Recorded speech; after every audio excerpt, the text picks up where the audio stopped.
सगळ्या गोष्टी छान वॉश करून डेटॉलच्या पाण्यामध्ये काढून कडक उन्हामध्ये सुकवून ठेवलेल्या आहेत.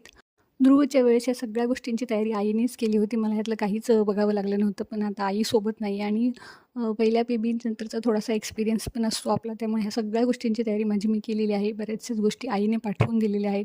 सगळं छान वॉश करून रेडी झालेलं आहे आणि बेबीची ही बॅग अशा पद्धतीने हॉस्पिटलसाठी रेडी झालेली आहे.